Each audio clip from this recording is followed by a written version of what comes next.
Dumipensa ang bida at director ng MMFF film na Oro laban sa mga natatanggap na pambabatikos kaugnay sa eksena sa pelikula kung saan may pinatay na aso.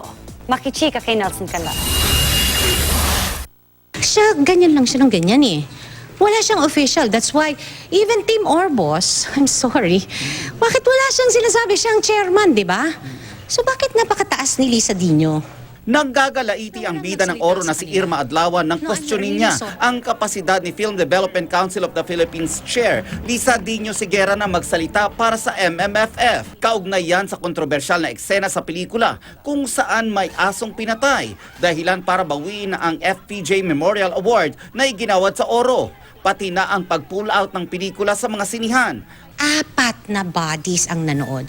Then suddenly, Lisa Dino comes in. Kung we offended any of the selection committee nor the MMFF Execom, they should have made it official. Sa isang pahayag, sinabi ni Dino Siguera na miyembro naman talaga ng MMFF Executive Committee ang FDCP, kaya nagsasalita siya bilang miyembro ng komite. Pinakiusapan din daw siya ni MMDA Chairman Tim Orbos na tugunan ng issue, lalo't siya raw ang napagsinungalingan tungkol sa eksena ng pagpatay sa aso.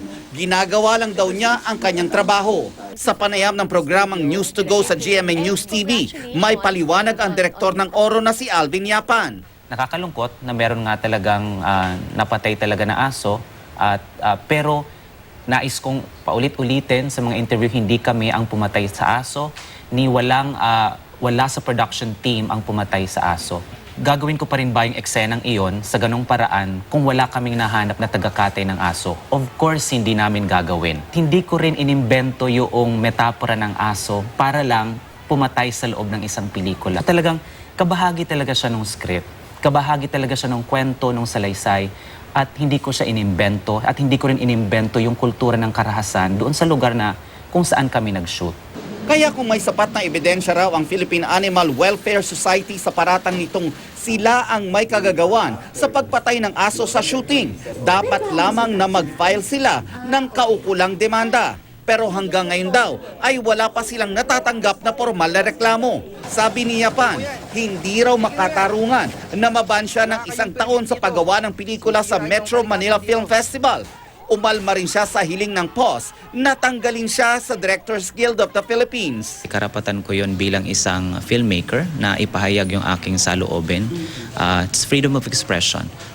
Kung kaya unfair yon.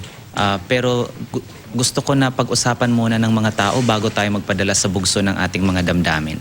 Nelson Canlas updated sa Showbiz Happenings.